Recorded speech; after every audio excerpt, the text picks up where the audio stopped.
Mankasitraka anao ry tompoko kilasy tompoko vavy manaraka hatrany ny fandaharana izay vokarinay eto amin'ny 𝐬𝐤𝐾 amin'ity Zoma ity. Ankasitrahana isika rehetra manaraka amin'ny pejy Facebook ny 𝐬𝐤𝐾 isaorana manokana ary arabaina ihany koa isika rehetra any amin'ny faritra izay mandray izao fandaharana manokana izao.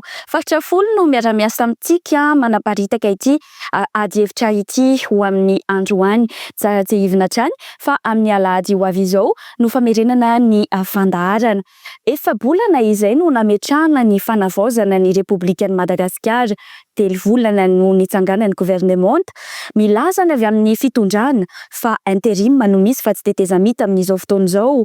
Tsy mbola hita soritra mazava nefa hatreto ny lalana tena izorana zany Repoblika fahadimy izany na eo aza ny PMO sy ny PGE ny gouvernemanta izay mametra ny fanavaozana ho 4 volana. Izay indrindra no antony anatanterantsika ity fandaharana manokana ity izay anasana ireto vahiny ireto dia tsy iza izany fa 𝐼𝐸𝐻𝐿 𝐒𝐿𝐵 filohan'ny antoko FIMA antoko ny fivoaran'ny malagasy.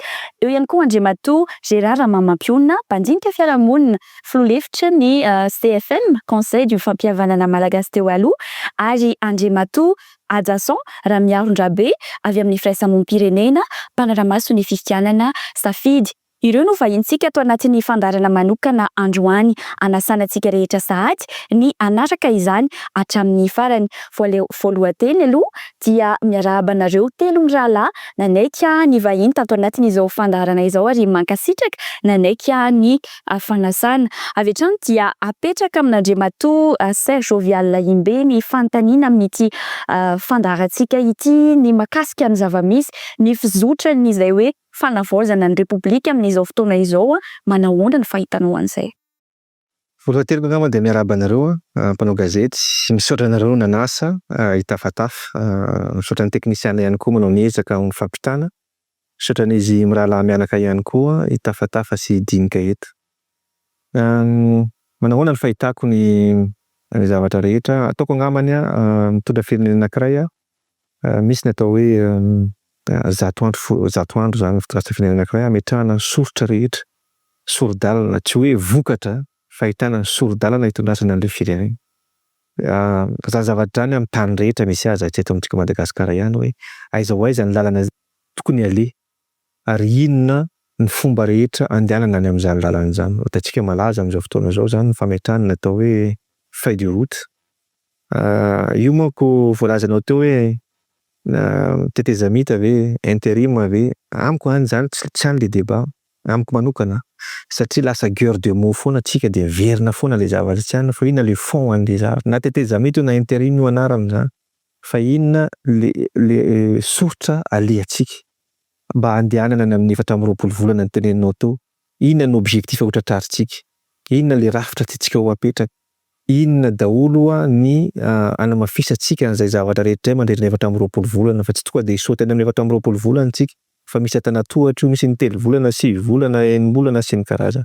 Izay angamba ny fahitako mbangovanga mikasika ny zavatra iny. Miezaka ny rehetra, miezaka ny olom-pirenena, miezaka ny mpitondra fanjakana, miezaka ny mpanao politika mba hizotra araka ny tokony le izy fa zany moa tsy manakana ny débat politika, tsy manakana ihany koa ny fanoherana sy ny karazana hipetraka satria zay mahatany demokrasia misy ny pour misy ny contre. Zay angamba ny fahitako azy aty am-boalohany. 𝐼𝐸𝐻𝐿 raharaham-pirenena hita sy re foana ianareo maneho hevitra akoatra ny hoe mampandinika fiarahamonina anao efa teo amin'izany hoe filoha lefitry ny CFM izany fanavaozana tokoa ve ny zavamisy amin'izao fotoana izao? Voalohany indrindra aloha dia mbola manantitra ny arahaba ho antsika mianakavy dia arabaiko manokana reto rahalahiko reto miaraka hidinidinitsy izay moa izy dia miarahaba antsika rehetra manaraka an'izao fandaharana izao. Fanavaozana tokoa ve ny zavatra tsara fantatra dia hoe hitantsika ny zava-misy teto amin'ny firenena araka ny tianao hoe efa bolana lasa tany izay misy hetsy-bahoaka de nisy etaetam-bahoaka zany niainga avy amin'izany, de niainga avy amin'izany le teny hoe fanavaozana. Io ngamba asa mety adihevitra be mety hoe inona ndray izy fanavaozana sa fanorenana sa fanovana sa inona zany, de io moa zany no lany tao zany hoe fanavaozana. Karaha zany toy ny hoe fanavaozana zany aminako zany de hoe fandehanana mankany amin'ny tsara kokoa, any amin'ny vaovao. Raha ohatra zany ianao hanao zavatra hoe vaovao de hoe ho any amin'ny tsara kokoa zany zavatra zany de tokony hoe am'izay zany rehetrarehetra hoe mankany amin'ny tsara kokoa raha misy fanoloana. Nefa mety hoe hisy zavatra maro be ao anatin'izany hoe fanavaozana zany. Ny fanavaozana zany mety hoe fanoloana, simba ty soloy, mety mbola azo hatsaraina, mbola azo lokoina kely sy ny karazany. Ao ny sasany miteny an'izany mihitsy, ao ny sasany ndray tonga de hoe redressement zao sasany, fantsiana juste misy zavatra mila atao kely an'izao fotsiny io de mety. Ka reo zavatra reo efa somary hoe hitahita taratra zany, misy fa lasa ohatry ny be loatra aloha zany tao ao. Eny zany moa araky ny efa voateny teo hoe ao anatin'ny amin'ny fandraisana fahefana zany tsy maintsy misy fitsapan-dalana, fijeren-dalana bebe koa zany, fa ny zavatra betsaka fotsiny zany hitan'ny olona bebe kokoa ohatry hoe lasa nandeha aingana be loatra le fanoloana olona zany, ohatry ny lasa zany ny tena ohatry ny nandrefesan'olona anazy teny anivon'ny fiarahamonina, izy ty ve fanoloana olona fotsiny de le olona vaovao ve hoe tsara kokoa no le olona efa teo. Tsy zany tsy hanao an'izay le mpitsaran'izay aloha zany.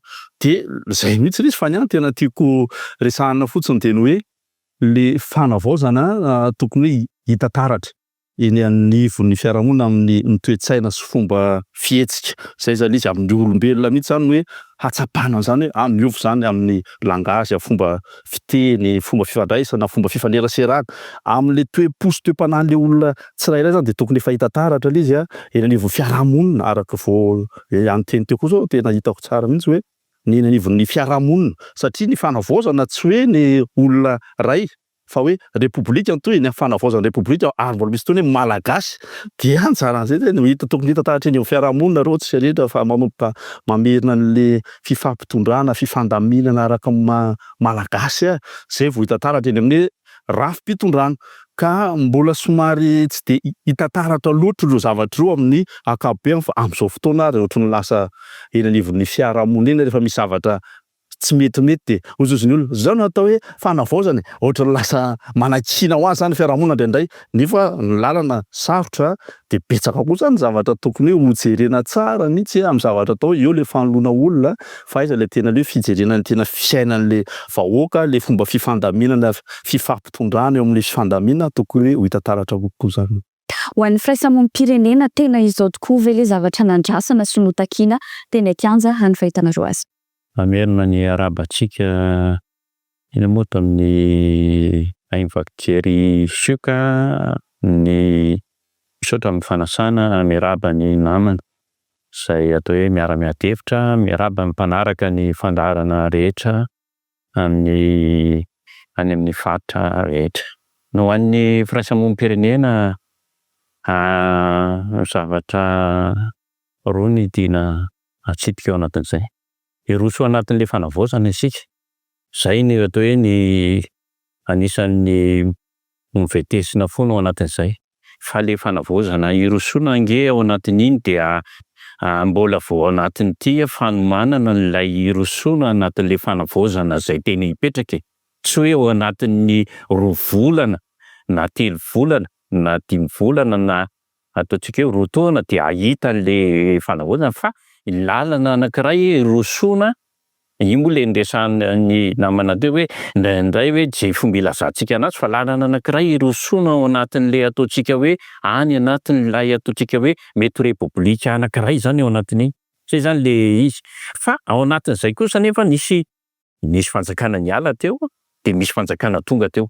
De niezahana hoe reo tsy de tena hoe hita taratra ao anatin'izay le ataontsika hoe mety hoe tonga de ahitan'le fanavaozana avy hatrany. Fa misy kosa ezaka, rahantsika mahita hoe misy ezaka ihany mba niezahan'izy ireo na le olana fototra zay ataontsika hoe misy olana fototra nge teo na tonga le ny fitakiana reny. Izay ataontsika hoe teo ny resaka jiro, teo ny resaka rano, teo ny resaka, ka mba jerentsika hoe mba misy ihany zay. Zay koa mety tsy mamaly an'le hoe mety ho filana tena hoe filan'le olom-pirenena eritreritra tonga de anantena zavatra anankiray ao anatin'iny fa lalana anankiray eo tsika mbola andeha hiroso ao anatin'le hoe ohatrany ahoana ny eritreretintsika rafitra ve no jerena amboarina eo ve le mety ho ataontsika hoe mety le olona mihitsy ve sa ohatrany inona no fanamboarana ao anatin'io zay le mbola hoe dingana mbola atao de ity lay ataontsika hoe zay mpitondra am'izao fotoana zao ty de ireo zany le mitondra manomana an'ilay fiarahantsika ao anatin'iny fa zao kosa aloha zany de efa miara-miainga hoe miara-miainga amin'io tsika rehetrarehetra ary atao hoe efa mahita soritra ihany zay eo am'le hoe fanomezana na amin'ny alalan'ny toe-tsaina na amin'ny alalan'ny fiara-mientana ao anatin'iny ary eo ihany koa le hoe mba ahafahantsika mijery hoe ohatrany ahoana ny mpanjinana an'izay zay zany ny fomba hijerentsika anazy hoe tsy afaka tonga zany tsika de hiteny zao de zao hoe eny ary zao hoe no nanandrasana ao anatin'iny fa misy kosa atao anatin'iny hoe ohatrany ahoana azo aiza le dingana ao anatin'iny ataizavy le dingana eo moa zany mahatonga an'le resabe somary resabe ataovy le feuille de route ohatr'eo satria eo tsy mbola hita mazavazava tsara ataontsika hoe efa misy soritsotra any namoaka PGE ny gouvernement ao anatin'iny fa indraindray zany le izy ohatrany hoe lasa somary tsy de tena mbola mazava tsara zany le izy raha ohatra ny fomba hijerena anazy hoe mandritra ny 4 volana rovina marina ny tokony atao ny ataontsika hoe ny filohan'ny-pirenena rovina marina ny tokony atao ny resaka ny momba ny lalàna amin'ny fifidianana malovina marina zany mbola tokony hojerena daholo anatin'iny de zay le tokony apetraka hoe mba misy balisy kely ny eritreretina zay zany le fomba hijerena anazy iny anjaran'ny mpitondra anjaran'ny mpitondra zany mijery an'izay hoe ahoana ny fomba hanamafisana zay apetrao le fomba ahafahany rehetrarehetra ao anatin'iny de ahoana ny fomba ahafahana mamaha zay rehetra tsy maintsy misy foana ny olana rehefa miatrika ny zavatra anankiray ianao de ao anatin'iny fa eo fotsiny zany le hoe finiavana ohatrany ahoana ny finiavana ao anatin'iny ahafahana hoe atsika eto de tsy maintsy anisan'ny mampiavaka atsika zay le hoe fifampiresahana zay de zay le tena zava-dehibe indrindra hoe misy fifampiresahana andao miaraka mitondra tsika satria hiroso anatin'izany fanavaozana zany tsika. Hanapikela hoe hanapikela an'izay zavatra intéressant be le discussion sy nitenen'izy telo mianaka tao. Tsika malagasy zany tsy maharo-pery zay ny tena marina zavatra hitako zany zavatra tsapako économiste de formation zavatra teneniko de zao ray andro en retard 15 jours irécupérenao an'iny raha tena manao drafitra aingana ianao firy taona de retard Madagasikara zay aloha zavatra teneniko voalohany indrindra na ny zavatra iainantsika aza jerevinareo tsara vao tonga ny fitondrana de tsy maintsy misy zavatra aingakaingana natao na ny zavatra iainantsika am'izao raha ny LFI mbola niainantsika mbola miprépare ny gouvernement teo aloha teo nisy ny PGE politique générale de l'État na tsy mifanaraka am'le LFI satria tsy maintsy natao aingakaingana ireny zavatra ireny tsy maintsy napetraka aingana ireny zavatra ireny satria tsy maintsy fonctionner le fanjakana amin'ny budget zay misy amin'ny 2025 mbola tsy mifanaraka tsy maintsy hisy ajustement zay aloha zavatra tokony ho tsapatsika zany zavatra zany de le fanjakana am'zay nisy ny fitakiana tena mikianja tsy azo laviny zany nisy ny fitakiana sy ny karazana zay le tenen'ny ray aman-dreny tato mikasika le feuille de route io feuille de route io karazany balizy am'zay tondratsika hoe aiza am'zay anao le fanovana tenenitsika ny rafitra anova rafitra anao tsy maintsy misy balizy tsy maintsy misy lalana soritana aloha anovana an'le rafitra nefa tsy maintsy atao ihany koa le continuité de l'État zay foana ny problème teto amintsika teto le continuité de l'État inona le continuité de l'État io nomination ataontsika io ny continuité de l'État satria nisy ny lesoka teo aloha rehefa nisy ny lesoka teo aloha mihina mahatonga zay misy lesoka zany l'équipe zany teo aloha satria ny olona manantanteraka an'iny de fa tanterahan'olona iny zany hoe io sahala amin'ny piasa privé any rehefa mena objectif anao tsy tratranao le objectif tiana moa hitazomako anao raha za mpampiasa anao hoe misy lesoko ty soit rectifiena le lespa soit soloanao le olona satria tsy compétent mihitsy izy amin'ny zavatra manao azy sy ny karazany tsy mitenenizana izy amin'izay fa problème eto amintsika eto isaky misy crise ataoko hoe crise ihany de le continuité de l'État tsy voaja mihitsy iny zavatra tsy voaja mihitsy reny zavatra reny de problématika ngezana be reny ary io teneniko foana ny zavatra tena objectif rehetrarehetra angambany amin'izao le manova an'le rafitra mihitsy rafitra zany constitution andeha ho any amin'izay zavatra zay manao ny ana amin'izao io zao vao misy débat vao omaly ny teny hoe ouverture indray ny permis minier de mitabataba indray ny olo fa maninona tsy andrasana fifidianana tsy andeha zany le fanjakana tsy hiasa zany reo ministre manendrena azy tsy zay ve le fanavaozana tanentsika hoe aloha ho any amin'ny 4 volana dia za avy any indray zay vao mahita azy. Tsy maintsy misy le tanatohatra mampidi-bola ny fanjakana, tsy maintsy be na fonctionnaire, tsy maintsy mandeha ny critères sociaux rehetrarehetra, ny éducation, santé sy ny karazany. Zay zavatra rehetrarehetra zay zany mila jerevantsika fa tareo tsy mahari-pera. Zay le teneniko tamin'ny voalohany teo hoe 100 jours hanomezanao toromarika rehetra hoe aty le lalana tokony andehanana sy ny karazany, ity ny objectif tokony ho tratrarintsika sy ny tsirairay. Fa tsy aza manano tena miracle zany tsika hoe anatin'ny 5 volana dia efa miracle nefa zavatra efa simy. Za vao avy any Fianarantsoa nanao conférence de presse, conférence universitaire tany tany amin'ny université Fianarantsoa, lalana potika. Lalana tena potika ohatr'izany. Dia andreniza fanavaozana zao le fanavaozana atao zany. Potika indray lalana dia fanavaozana. Tsy anarina an'io tsy maintsy mila budget, anarina an'io tsy maintsy mila étude technique sy ny rehetrarehetra indray anaovana an'io vaovao. Donc mila fa ny zavatra misy samy conscient rehetrarehetra. Fa io tsy andry mpitondra fa ny tsirairay mila miova. Na inona ny ataonao, na inona ny ataonao raha tsy ny toe-tsaintsika tsirairay avy miova. Zanaka aty zao hitanareo tsara na taxi moto io dia efa nanaitra anahy. Tômôbily ohatrao dia miditra gauche miditra droite. Toe-tsaina daholo ne zany zavatra kely zany fa toe-tsaina hoe anabeazana antsika hoe inona le zavatra tadiavintsika. Any amin'ny lohany tiantsika hiova. Miova niany dia hiova koa tsika aty. Fa raha any miova aty tsy miova inona ny dikany. Zay ngamba nitaritako kely anamafisako le zavatra notenen'izy mirahalahy teo mianaka teo. Mialohan'ny ampidirako ny fanontaniana manaraka no lasan'Andriamatoa Safidy teo fa hoe tsy mahari-pera ny malagasy. Nendrim-piarahamonina misy eto amintsika amin'izao ao anatin'ny fahatrana tanteraka ary hita taratra izany ahoana no ahafahantsika mametraka sy mamolavola ireo olo-pirenena hoe ho tonga amin'izay hoe ahari-pera sy ny sisa izay ny fahitanao azy Andriamatoa 𝐀𝐟𝐢𝐦𝐚. Tena maro izany teny izany. Zava-misy eo anivon'ny fiarahamonina zany amin'izany efa ohatrany hoe hira mihitsy ary na moa masikity tsy mahadiny raha elo azy le hira zay raha tsy taloha. Dia zay le fahantrana zay le fahoriana zay hoe io fa misy zavatra maizina foana eto maizina foana zay mila mazava isan'andro isan'andro. Dia zay zany no lasa toetra mihitsy moa zany hoe mila résultat, mila zavatra mivaingana vetivety kely ny malagasy. Efa hoe inona raha zany teny malagasy teny zany efa ela niaretana moa zany. Ka zay mihitsy ilana hoe fanabeazana araka ny efa teny teo hoe raha manao zavatra ne misy zavatra dingana, misy antanatohatra, misy fanadihadiana atao no amin'izay. Fa io miara-dalana amin'izay ihany efa fomba fanaontsika ihany efa hita zany hoe na hoe izanona zany tsara ihany jerena akaiky satria aloha le fahitanao efa tena sahirana, efa tena sahirana zany malagasy miaina. Dia zay amiko hoe tokony hoe hisy fiarahan-dalana kely tsaratsara kokoa zany hoe le malagasy efa tsy nahari-pera efa ela niaretana dia mila le vahaolana izy aloha zany hoe sosialy ngamba ny tena tsara jerena moa zany amin'izay zavatra hoe iny le vahaolana sosialy aloha dia miezaka ihany koa ato manamboatra le rafitra sy ny karazany. Fa zay zany amiko tena hitako fa raha ohatra hoe hiezaka zany amboatra le rafitra fotsiny fa le vahoaka avela eo ohatra zany tena araka vao teny teo zany misy zavatra tsara jerena. Ataoko hoe misy zavatra kely ny fiarahamonina, zavatra pitany kely fa mety hoe handrefesan'olona zavatra miteraka lonilony. Teo tsy moa somary niteny hoe zaka fitaterana ohatra tetana tamin'ny taom-baovao sy noely reny ohatra zao fitohanana teto Antananarivo teto fitohanana fiara tena enja.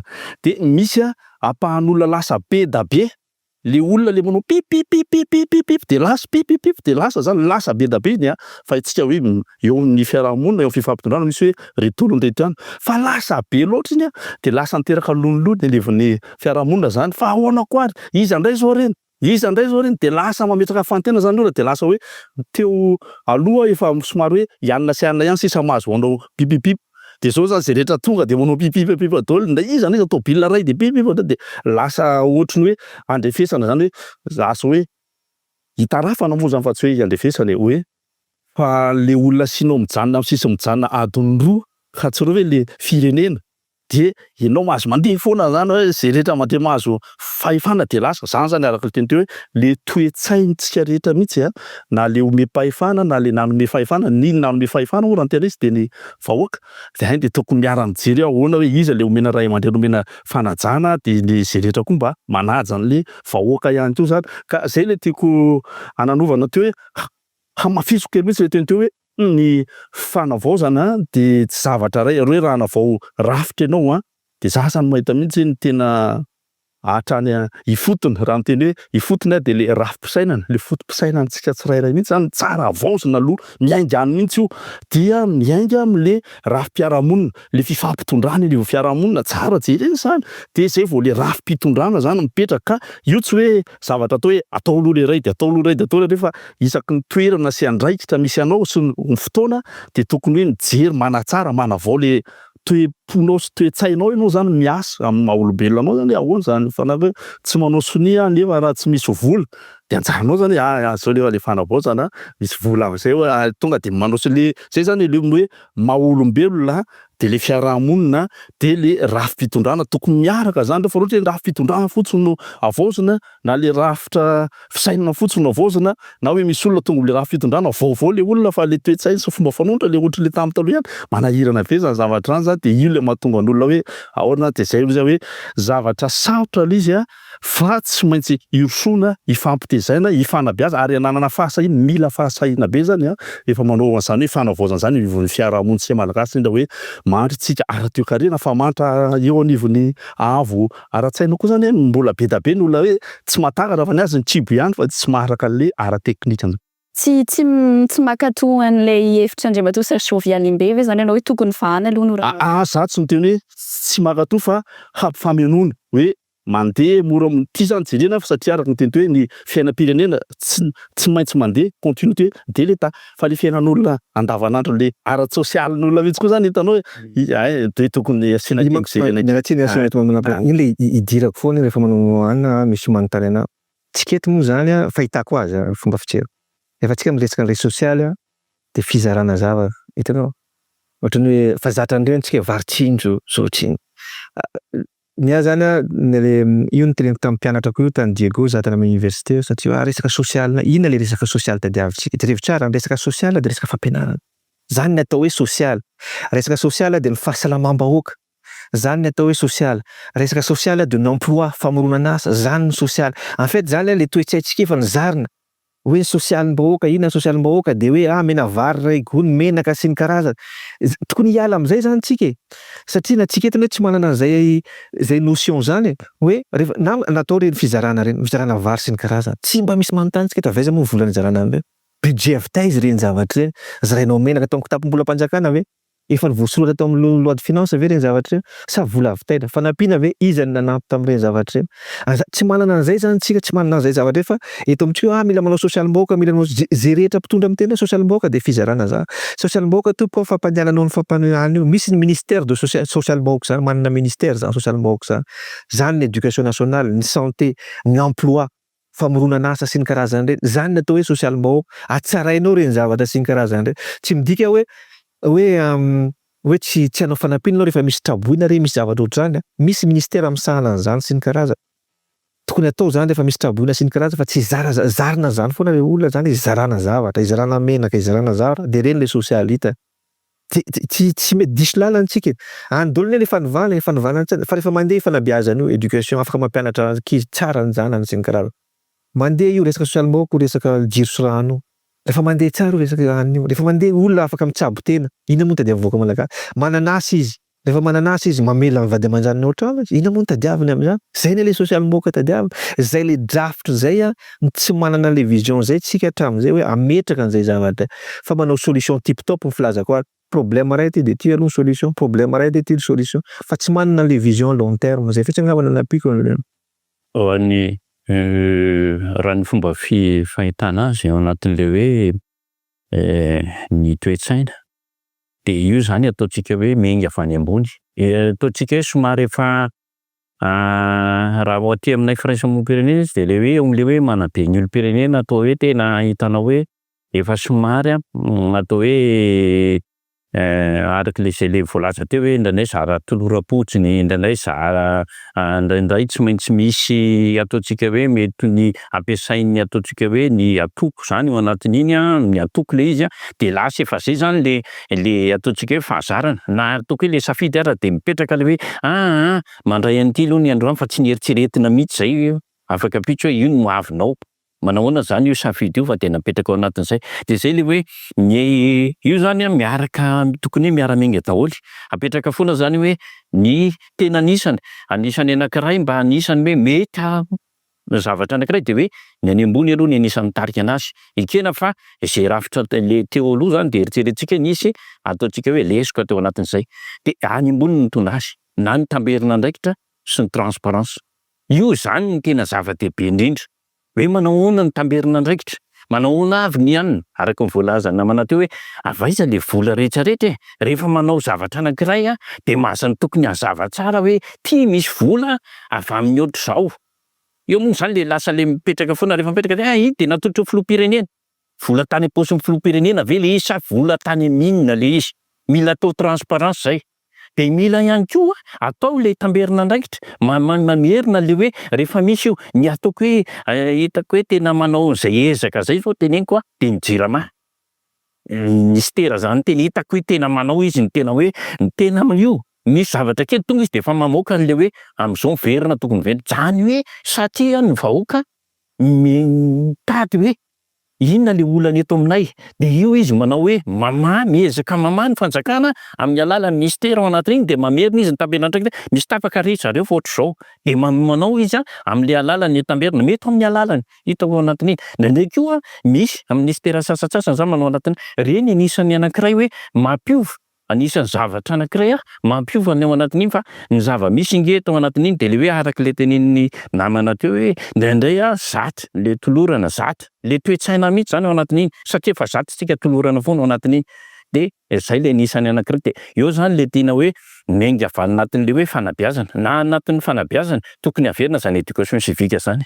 Zany satria ny fototra mihitsy any anatin'ny fototra mihitsy no ataontsika hoe na ny soatoavina zany na ny ataontsika hoe ny mahakasika ny valeur zany tena tsy hitantsony zany ao anatin'iny fa tena any zany mila verina zany zay de aty ambony moa zany miezaka ny mpitondra ao anatin'iny mamerina zay le hoe tamberina andraikitra, mamerina ihany koa le transparence ao anatin'io amin'ny zavatra rehetra ao anatin'iny. Zay misy isorako mihitsy ao anatin'iny hoe rehefa nanao n'iny ministera zao de mahita hoe nandray misy miheno ao anatin'izy. Anisan'ny zavatra anankiray takiko hoe andeontsika manao an'ireny le hoe fanendrena. Zany zany anisan'ny hoe fanovana.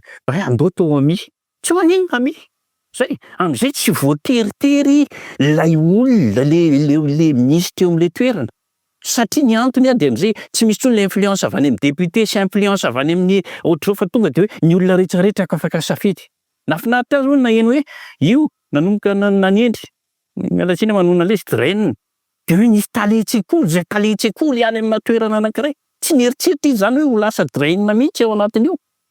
Noho le fisian'le ami. De lasa izy tafiditra tao anatin'iny satria afaka miseho manifester. Fa rehefa hatramin'izay manko tsika de mandeha de hoe tsy maintsy atolotry ny syndicat, atolotry ny atoko politika, tsy misy tsony zany le teneniko antsika hoe mety hoe anisany hoe zavatra anankiray bitika zany ao anatin'iny. Fa avy eo hitan'ny rehetrarehetra hoe ve manana zo ny olona tsiraray afaka isafidy ao anatin'iny, manana fahalalana ny olona tsiraray ao anatin'iny, tsy voatery ao anatin'le ataontsika hoe ty misy efa structure zavatra efa hoe efa tena efa périmé be zany ao anatin'iny fa mba miova zany tsika miova ao anatin'iny de mba afaka mamoaka an'izay hoe anisan'ny zavatra anankiray. Ne zany anisan'ny ataoko hoe natao hoe mampisokatra ary tena anisan'ny hoe nisy ny teny tao anatin'iny hoe tsara tokony ho zay daholo. Am'izay tsy misy tsony le ataontsika hoe influence, tsy misy tsony le tena le hoe népotisme, tsy misy tsony le ana fa hoe samy manana ny zo daholo, samy te hisitraka ao anatin'izay. Atao mangarary iny ao anatin'iny. Fa raha za zao ny eo amin'iny de hoe ataovy mangarary ho ty mianina esory daholo ny avantage rehetrarehetra. Esory ny avantage de io ny karama. Manao ianao de tsara, tsy manao ianao de tokony zany tokony avoaka. Marina fa hoe mety tsy ho vita am'izao zany ao anatin'iny fa raha ohatra isika ka hoe te hiroso ao anatin'izy de apetraka mangarahara hoe io reto ny atao mijanona fotsiny eo amin'le hoe sélection fotsiny le izy fa tokony apetraka hoe zao ny karaman'io olona io tokony ho fantatra zany ao anatin'iny. Ny resaka feuille de route isika teo ahoana zany tsy inona ny tena andrasantsika ao anatin'izay, ahoana ny tena endrika tokony hitondrana an'ity hoe fitondrandrom-pirenena ity Andriamatoa Serge Ovialy. Iny moa fa misy ministera-panjakana miadidy an'iny tsy salovana andraikitra fa inona ny zavatra andrasana amin'ny feuille de route zay angambany. Efa niteneniko teo tokony ho balizy io feuille de route io. Io feuille de route io tokony io ny lalana, soro-dalana hitondra antsika any am'le objectif tsy tsika ho tratrarina. Repoblika vaovao ve izy io? Sa ty repoblika ty ihany fa hatsaraina ny lalam-pandrenena sy ny karaza. Zany mbola débat daholo satria tsika efa mieritreritra 5e république efa mizany moa hoe 5e république mbola tsy fantatro zany. Hoe nouvelle constitution ve sa changement de constitution misy am'izao fotoan'izao sy ny karaza. Zavatra andrasana amin'ny feuille de route io dia ny étape rehetra. Afaka 3 volana inona ny zavatra andrasana amin'ity? Andrasana amin'ity fitondram-panjakana ity. Afaka 1 volana hatrany amin'ny 420 volana. Hoe 420 volana vita ve ny fifidianana rehetra? Fifidianana filoham-pirenena zany tsy adinontsika koa fa ao ny Sénat efa tsy eo. Mpifidianana ao koa tsy hay koa anatin'io feuille de route io hoe inona daholo ny zavatra ho atao, horavana ve ny institution? Za aloha dia miteny efa nanao fanahian-kevitra mihitsy horavana ve ny Assemblée nationale sy ny karazana. C'est le seul institution mbola voafidim-bahoaka na tiantsika na tsy tiantsika. Aoka tsika indray lesona 2009 na tonga ny sanction rehetra tany 2009 ny ravana daholo ny institution de la république izay voafidim-bahoaka. Ny am'izao tsika miteny zao ny Assemblée nationale ihany voafidim-bahoaka. Raha andravana io tsy maintsy manao fifidianana tsika mba asiana an'izay confiance zay, na confiance amin'ny partenaire technique et financier, na confiance amin'ny investisseur interne externe. Tsy maintsy misy izay zavatra. Confiance amin'ny firenena anankiray zava-dehibe fatokisany. Le seul institution voafidy amin'ilay, tsy voafidy ny Sénat, tsy voafidy ny ACC, tsy voafidy ny filoham-panjakana, tsy voafidim-bahoaka ny tipitenena. Dikan'izany io no manana légitimité amintsika miteny zao. Zany zavatra rehetra ihany ao anatin'ny feuille de route daholo ny anaovana azy sy ny andrasana aminy. Ahoana ny itondrasana an'ity firenena ity mandritra ny 420 volana izay teneniny teo na io raha ny constitution tsy miafaka mivoaka amin'izay koa tsika. Io feuille de route tsy maintsy coordonné amin'ny constitution aza adiny fa nanao fianianana izay olona tonga teo hitondra an'ity firenena ity amin'ny constitution. Zany zavatra andrasana amin'io feuille de route io. Andrasana amin'io feuille de route io ihany koa ny zavatra rehetra, fitakiana rehetra izay natao ny vahoaka teny an-dalana teny. Azo adino zany misy fitakiana tao, misy zavatra nandrasana tao. Zany zavatra andrasana zany amin'ny famanatsarana amin'ny fiainam-bahoaka mandritra ny fotoana hitondrasana ny feuille de route, hitondrasana ny ataontsika hoe na intérim na tetezamita izay hitondrasantsika. Zany ny zava-dehibe andrasana amin'ny feuille de route io. Fa misy moa ny vinavina any dia eo koa le mahadiso hevitra antsika presidente SADC tsy ny SADC ny presa. Tsika manao convention internationale. Rehefa manao convention internationale ilay tsika tomboka 𝐈𝐻𝐿𝐽 ny signature. Tsika efa manana ny efa malaza ny gasy tena teneniko aminareo tsara zavatra soniavintsika tsy arahantsika. Manana convention internationale tsika na amin'ny Nations Unies na amin'ny Union africaine na amin'ny SADC na ny régional sy ny karaha. Zavatra rehetra nao andrasantsika ny zavatra rehetra soniavintsika tokony arahana. SADC tsy manao hoe izay ny anao ny feuille de route. Fa izy hoe miditra amin'ny régime hafa nareo ty ny charte ny soniavinareo dia zao ny charte ny soniavinareo aiza ny feuille de route ina ny itondrasanareo an'ilay izy satria ny ordre constitutionnel ny tadiavina firenena rehetra. Izay membre ianareo, membre maro koa ny membre ato anatin'ity zavatra ity satria manjary créer précédent. Raha i-acceptena hoe tsisy feuille de route tsisy nenina fa dia tohizana amin'izao indray 10 taona na 5 taona ny tetezamita na ny intérim tenenareo dia lasa mi-créer précédent ilay zavatra. Izay zavatra zay angamba no hoentiko mikasikasika an'ilay feuille de route aloha. Mety misy azo ampiana avy eo arakaraka ny Andriamatoa Gérard. Inona no zavatra andrasana amin'ny fitondram-pirenena zay ihany vao izy mba ahafahana sy ny feuille de route moa efa voalaza tsara teo ka efa tena hitako hoe feno tsara zany hoe ny calendrier inona avy ny étape zay ny tsara atao fotsiny mba atao mazava araka le teniko mba ho fantatry ny olona izao avy ny lalana izorana zao le ny fotoatin zavatra ho atao zany zay le tena zany mba ahafahana hoe mba misy arofanina mazava tsara mba tsy hoe mifinatsina lasa milalao andalana be ohatra zany izy ohatra le efa fomba le tamin'ny taloha zao dia lalao andalana dia mitatra ho azy eo izy fa mba atao mba fantatry hoe 420 volana dia zao no mandaniny fa tsy le lasa mitatra moramora eo le izy dia lasa mafita mandà ohatra zany anankiray zany no tsara mba hisian'ny fahatokisany izay le zava-dehibe sy ny crédibilité. Fa ny anisan'ny zavatra anankiray tena mba andrasako mihitsy ao anatin'le fitondrandom-pirenena ty zavatra mba somary resahako ty mety ho sarotsarotra kely amin'olona zany zao resako zao hoe rehefa hoe itsika tsy vaovao amintsika zany ny hoe fitondrandom-pirenena. Za so ngamba efa nisy intelo zay namanao zany fitondrandom-pirenena zany dia hoe inona kay no lesona inona no lesoka tamin'ireny zavatra ireny mba hakana lesona mazava moa zany mba ahafahantsika hoe manatsara manavao an'le fotoanan-doha atao tsy ihany koa zany. Mety sarotra be tamin'olona zao hoe le tamin'ny fotoana iny zao le tena misy hoe ianona ho avy, ianona tsy ho avy, ianona tonga, ianona tsy tonga. De ny azany no ohatrohatr'izay mihitsy zany hoe tsy tokony misy dingana kely ihany atao mialohan'le fotoanan-doha mba amin'ny tena malagasy rehetra ndreo zany, satria manko ny fomba hatramin'izay le hoe zay olona tonga zany tonga tamin'ny 2002 de zay ao anatin'le olona itolona ihany manao le fotoanan-doha. De tonga tamin'ny 2009 de nahilitra tao sasa zay ihany manao fotoanan-doha. De zay zany tiako hoe tsika efa manana ohatry ny lasa misy an'le mivoaka miditra ataoko an'izany, sasany mivoaka amin'ny fonja, sasany miditra amin'ny fonja, sasany mivoaka amin'ny Madagasikara, sasany miditra amin'ny Madagasikara. De rovintsika rehetra zay zany mba tena mba faniriako hoe roviana ary tsika rehetra vao tena mba hiaraka ikondo miaraka, fa tsy ohatra hoe lasa zao ohatra zany de lasa lesy mitsoaka be tabe ndray zany, asa tsy fantako hoe moa zany mitsoaka, lasa mitsoaka. De rehefa avy eo reto sanatria misy zavatra hafa ndray de ho avy ndray le rehetra ndray tsy nety ndray le fotoanan-dohanareo fa hisy fotoanan-doha hafa ndray afaka 10 taona manaraka. De zay zany le tiako tenena hoe rovintsika rehetra ahoana ny lalana. Ny lalana moa zany aminahy de tsisy an'izay tsy afa-zay mihitsy hoe ny fampiarana ny lalàna sy ny fihavanana miaraka. Lalàna sy ny fihavanana hoe iny tongava daholo, inona dinona ny fotona ataona, ny antsoina ny anataona, mandeha ny fitsarana sy ny rehetrarehetra.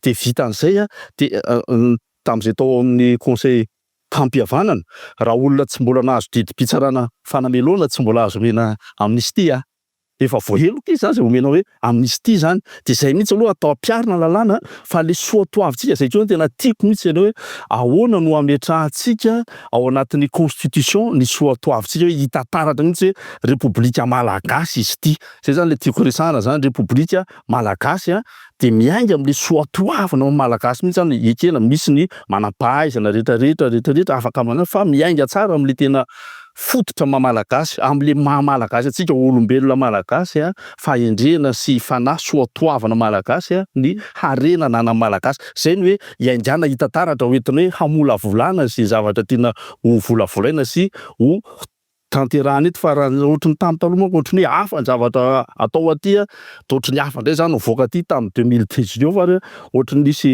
fotoanan-doha avao tsy hita hoe nakaiza ary izy teo. De zay zany tiako hoe mba hisy an'le fanajana ny hevi-bahoaka, hoe tena fakana ny hevi-bahoaka marina mihitsy hoe arak'izay tena tratra. Io moa tsy hoe tratra nodolodolo zany, fa mba hoe tena mba miainga avarito koa tsy mijetra hoe fokotany.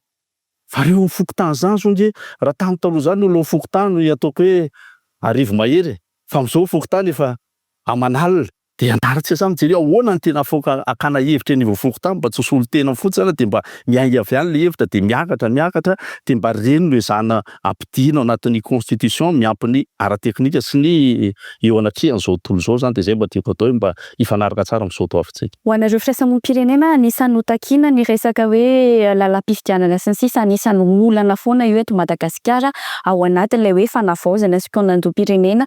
Tafapetraka ve zay andriamatoa Jason ianareo mpanara-maso ny fifidianana rahateo? Io zany aloha mbola ataontsika hoe mbola vao anatiny. Ny takiana io zany isaky ny andalatotry ny fifidianana moa de misy ny ataontsika hoe recommandation foana, na reto ny ataontsika hoe tokony ho jerena, manao tombana zany ao anatin'iny. Tamin'ny fifidianana rehetra zay nandeha teo zany tao anatin'iny de ataontsika hoe tsy mba nisy ny fijerenan'izay, na ataontsika hoe mety fijerenana azy araka ny lalàna na nafiny ara-teknika zany ao anatin'iny. Fa de ny zay mpitondra teo moa zany ny teo anivon'ny CENI de nanantanteraka zay mety hoe zay mampetipety azy ao anatin'iny zay ataontsika. Rehefa miala moa zany le mpitondra ao anatin'iny, ohatra ataontsika ny amin'ny CENI moa zany resaka de hoe eo izy vao manome eritreritra hoe ay tsara le hevitrinareo, fa za de anisan'ny misosika ohatra raisiko fotsiny ao anatin'izany fanaovana an'io ataontsika hoe oral io de hoe tsy tokony ny CENI mihitsy nge mikarakara an'io lisam-pifidianana io tokony misy organisme anankiray miandraikitra zany ao anatin'io satria lasa juge partie ny CENI ao anatin'io de afaka hoe manao contrôle ny CENI de manao validation ao anatin'io, satria CENI zany lasa sady manao mikarakara manao le validation anatin'le lista. De zay lasa mahatonga le hoe lasa tsy mipetraka tsony le ataontsika hoe ataontsika hoe le indépendance n'le CENI zany ao anatin'iny. Miverina kely alohan'le hoe maninona no aty anatin'le hoe fitoanan-doha. Ao anatin'le fitoanan-doha tena hitako zany hatramin'izay de hoe indraindray rehefa manao Io zany tsika vao hoe manao le fikaonan-doha de indraindray sous forme foana hatramin'izay. Sous forme zany ao anatin'io. Tamin'ny 91 zany zany isan'ny tarika tao anatin'ny mpianatra. Fa eritrereto hoe izay olona ataoko hoe teto solon-tenan'ny mpianatra secondaire tao anatin'izany. Ny tarika nanao anazy teny amin'ny ONS tao anatin'iny. Solon-tena vitsivitsy ao anatin'iny. Misy hevitra teo amin'ny 5 teo ny resahana tao anatin'izay, 2 ihany ny voaray. So moa ny tenen'le tsy mpanao politika. Nareo mbola zaza loatra ao anatin'io. Tena fa zaza le izy ao anatin'iny fa izay le teneniko hoe sous forme zany satria ny eritreretina araka ny voalaza namana teo de hoe indraindray le olona manao amin'le mouvement ihany no manao anazy. Fa eto amin'ity zany tsika nieritseritra hoe fotoana anankiray izao samy taky daholo tsika, amboary io lalam-panorenana io, amboary io lalam-pifidianana io, amboary io mikasika ny sena io, so amboary le rehefa mandeha ny any amin'ny haute cour de justice maninona tsy mipasy mihitsy zany ihany zany. Zany fotoana anankiray tsika anaovana ijerena an'izay, hatrany fotony zany ao anatin'iny. Izay zany le tiako resahana hoe tsy maintsy miezaka zany tsika ao anatin'iny hoe ohatrany ahoana ny fomba andraisana an'ireo hevitry le olona. Tsy atao tsony ohatran'le fombafomba fotsiny andao de atao nivon'ny amin'ny dinika région zany ao anatin'iny fa tokony ohatrany ahoana io. De zay efa nanolotra be tabe nisosokevitra efa hoe iarahana ny ministera moa zany isaorana mihitsy izy hoe mandray an'izay tolo-kevitra zay hoe ohatran'izao ahoana ny eritreretinareo, fomba fijerinareo, ahoana ny fomba andraisana zany hevitra zany, de hoe ampiasao daholo zay ahafahantsika mampiasa mandray ny hevitra rehetrarehetra na amin'ny alalan'ny teknôlôjia zao efa tena miparika be zany. Asivony ataontsika hoe io misy karazana questionnaire amina raha aparitaka zany ao anatin'iny. Ahoana ny fomba ampitana zany? Ahoana ny ahafahana mandray zay hoe inona ny rafitra misy eny fotony? Zay rafitra misy eny fotony de ampiasao aloha zay rafitra misy eny fotony. Zany structure locale de concertation zany zavatra tsara. Misy collège firy ao anatin'izany. Ahitana ny collège rehetrarehetra zany ao anatin'iny. Maninona zany tsy ampiasaitsika hankalana? Fa rehefa amina ataontsika hoe eo nivona commune anankiray izy haitsika mampiasa anazy ho amin'ny ho fampandrosoana le commune. Fa raha ho fampandrosoana ny firenena maninona ny tsy ahafahantsika mampiasa hoe misy ny collège ny mpandrarao, misy ny collège ny vehivavy ao, misy collège ny tanora ao. Eny fotony ao anatin'ny isaky ny fokontany misy an'izany ao anatin'iny fa maninona tsy haitsika ny mampiasa an'izany. Ahoana ny ahafahana, ahoana ny fomba ahafahantsika mamoaka an'izany mba ahafahan'le olona tsirairay avy misitraka makeny amin'le. Zay zany hoe miainga avy any fotony io de mba tsy mandano le andala-tohatra fa hoe mipetraka eo anivon'ny commune. Zay moa isaorako ny ataoko hoe mystère mihitsy zany ao anatin'iny hoe mandalo de hoe miainga avy any amin'ny fokontany atambatra ny hevitra miainga avy eo anivon'ny commune de miakatra eo anivon'ny district de miainga de tonga aty amin'ny national ao anatin'iny. Ohatrany ahoana ny fomba fiarana amin'izany iarahana amin'reto le ataontsika hoe ny lafiny aty amin'ny économique, ny aty amin'ny politika ao anatin'iny fa tokony miainga aloha hoe ohatrany ahoana ny ahafahana mandrindra zany. Zany zany tena hoe andrasana ao anatin'io satria ny zavatra misy nge rehefa misy fotoana zany ataoko hoe nandraisana zay mihitsy nanao ataoko hoe commune anankiroa nandraisana zay hoe amin'ny anaran'ny fikambanana manokana nanao anazy. Tena hitanao mihitsy hoe zavatra tsy eritreretinao, tsy eritreretin'ny olona. Zay ataontsika hoe mety ho mpitondra mihitsy zany hoe eritreretin'ny zavatra anankiray any amina toerana zay avoakan'le hevitry le olona any. Nefa tena hitanao hoe tena zava-dehibe indrindra le izy raha tena hoe jerena de reny ny tena hoe tsara amena fotsiny ahoana ny fomba, ahoana ny fitaovana ampiasaina mba ahafahana moahan'le olona hevitra ao anatin'iny. Marina fa hoe mety ataontsika hoe tsy de tena mety manana fahalalana be fa ny hevitra mety manana. Inona ny fitaovana, inona ny outil ampiasaitsika ahafahana manao andray collecter an'izay mba ahafahana manao misy ny avaram-pianarana, misy ny ataontsika tsy manana an'izay fa mety hoe fahalalana zay fa ahoana kosa mety manana hevitra izy de reny anisan'ny anankiray. Miainga vitsy zay ao anatin'iny rehefa tena tafapetraka iny mijerytsika eo vao miaraka mijery indray hoe ohatrany ahoana ny lalàna mety hifehin'ny fifidianana io, inona ny rafitra tokony, ohatrany ahoana ny structure indray zany rehefa avy eo anatin'iny de andray zany tsika vao mijery. Fa de hoe anisany mba mahavelom-panantenana ny aty amin'ny firaisamonim-pirenena de hoe iroso hijerena ny io lalàna. Io lalàna amin'ny fifidianana io zay de mangataka hoe andao atao code mihitsy le izy. Am'izay tsy misy tsony rehefa ataonao loi électorale izy de misy décret d'application de mahazo avantage le olona mpitondra eo amin'le toerana de lasa zany zany anisan'ny zavatra ohatrany hoe efa nitakiana fa ela. Rahantsika mahita moa hoe tonga moa zany zao ny fotoana de zay le hoe anairana ny rehetrarehetra hoe ndao tsika miara-metana. Andriamantsika Safidy. Misy zavatra piokely an'izay lefitry-pirenena zay. Aoka tsy afangarontsika lefitry-pirenena satria nitenen'ny namana teo hoe mila inclusive le zavatra. Fa le olana eto amintsika eto lefitry-pirenena io dia atao fialokalofana amafana sazy. De eo le iteran'le tsy maty manotra. Averiko zay zavatra zay. Ny lalàna mila piarina. Mila inclusive le izy reo mpanao politika rehetrarehetra manana parti politika na misy ny firaisamonim-pirenena na misy ny olon-tsotra mila ao. Fa zay nandika lalàna kosa ko ampiarina azy ny lalàna. Fa tsy natao fialokalofana. Efa nisy zany tamin'ny 2009, efa nisy zany tamin'ny 2002. Mialokaloka ao de mangataka ministre ao de mangataka an'izao. Za tsy hiditra détail amin'izay zavatra zay satria betsaka le débat mikasika an'iny manko hoe mila inclusive io, mila ao daholo ny rehetrarehetra. Fomba ahoana nandika lalàna ve anao? De eo ane le vahoaka malagasy ny jereny. De raha ahoana indray le vahoaka malagasy efa mandika lalàna mangalatra koa anao efa miditra 10 taona ariary afara. De eo le fandikan-dalàna tiako tenenina hoe tadiavina ny rehetrarehetra mandray anjara fa zay nandika dalàna ampiarina azy ny lalàna. Na izy na ny ambony anao na ny ambany. Il y a l'égalité dans la loi, égalité dans la loi. Notion roa samy hafa zay. Donc tokony ampiarina zay zavatra. Kasika ny eo koa mikasika an'le CNI resahana namana tao sy le resaka fifidianana sy ny karazany tena marina tsara mihitsy. Io ane no fosy teto amintsika le lalàna natao rehefa olona manao lalàna anankiray teto amintsika natao zay mapetipety fa tsy natao ino mapetipety an'le firenena. Ny CNI zany aty amintsika ino no fa débat efa any aty amintsika misy an'le CNI sady juge une partie sy ny karazany tsy hidirako loha. Fa manana institution tsika manana ministera mikarakara an'izany fifidianana an'izany taloha. Mbola hitantsika olana foana. Zao koa CNI miditra CNI ny imposena amintsika de io izy io.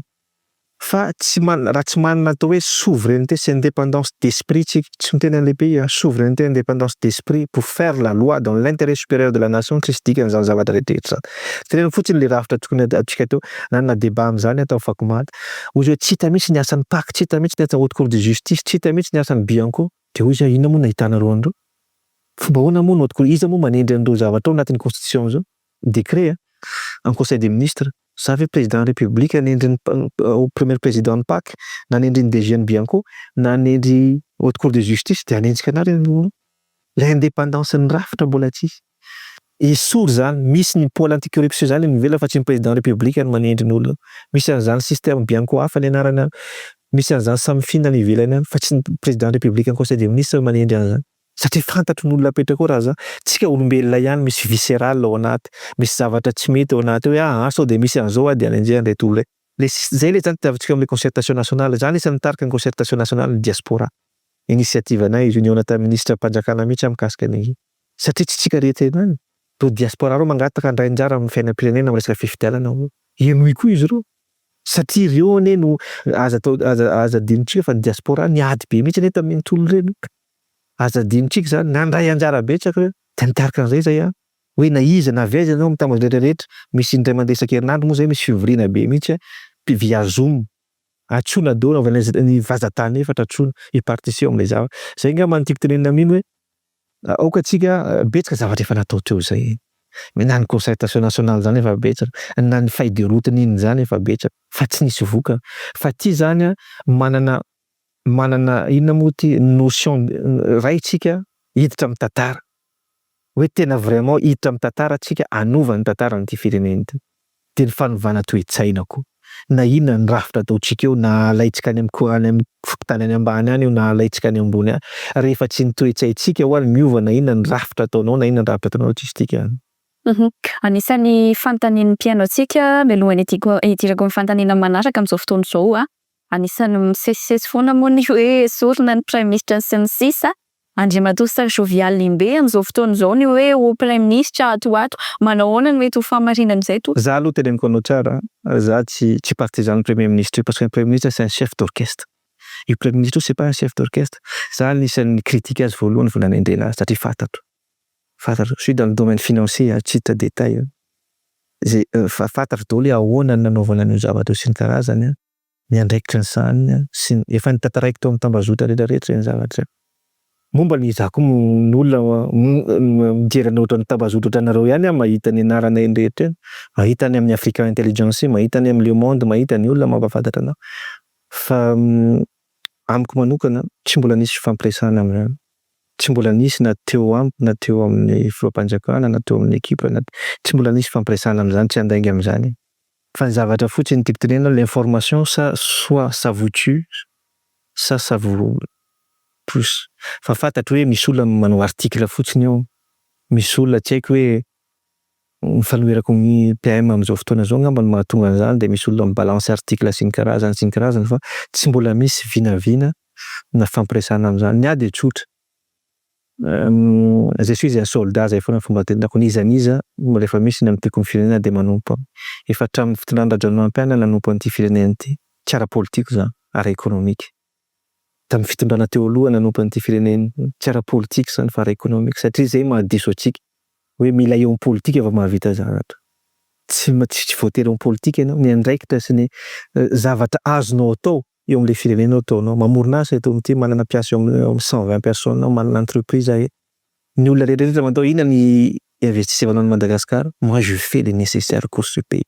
Satria fantatro loatra mandeha any amin'ny toerana rehetrarehetra any, fantatro ny fampandrosoana Afrika, hitako ny fampandrosoana Afrika.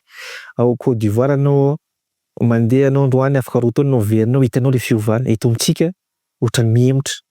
Dikan'izany tsy eo amin'ny politika ihany fa bon mahita ny article ohatranareo ihany de mamaky ohatranareo ihany fa mbola tsisy resaka sy diniko ohatr'izany hatreto aloha. Ho anao indray avy eo amin'ny conseil de fampihavanana malagasy, filoha lefitra teto Antananarivo, fany teo aloha hoe afantanin'olona amin'izao fotoana izao ny mpihaino antsika ny hoe inona tokoa ny tena asa vita hatramin'izay ho an'ny izany hoe CFM zany natao hoe ho andanimbola mpanjakana izy tamin'izany fotoana izay no resaka nandeha.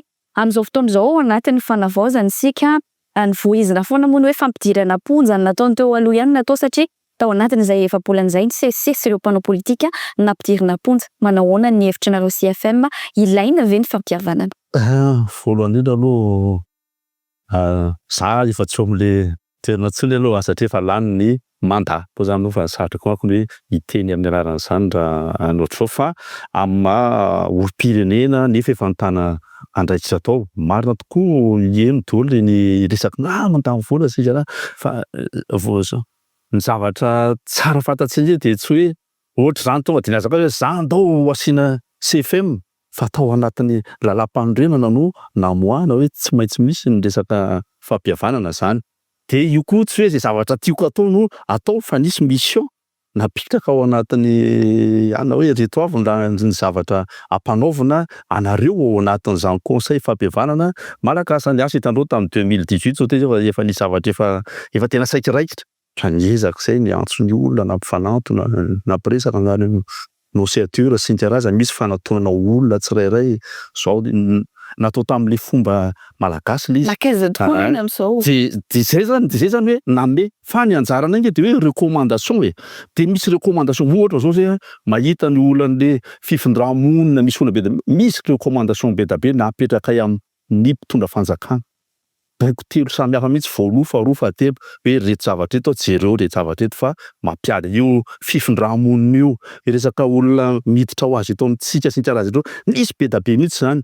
Ny resaka fanaovana politika eto amintsika jereo ny zavatra ohatr'izao misy zavatra be da be fa le fitondram-panjakana moa no tokony hoe mandray anazy de mamaly anazy eny anivon'ny anteny miaram-pirenena fa samy tsisy naova nandray de tsy fantatro hoe natao aiza ary ka zay mihitsy le olona na zary amin'ireny somary matsiaro tenana anao inona ary moa zany no antom-pisina raha ohatr'izao ohatrany hoe apetraka ianao fa tsy eno teny anakory de manjary tonga amin'le ten'olona mihitsy hoe mandany volam-pirenena fotsiny tokoa raha ohatr'izany fa zay zao raha hoe miakasa satria ataoko hoe za anisan'ny tena sandry olona indrindra tao ngamba fa ny olona taony olobe daholo taony ary tena nanany expérience, nanany tantara sy ny zavatra zao, nanany ny teknika ny takta daholo zao par natao le recommandation be da be azo dade aho zany de tanan'iny ndreny zany tsy nisy nijery tsy nisy namaly de efa mipoaka amin'izay le korotana.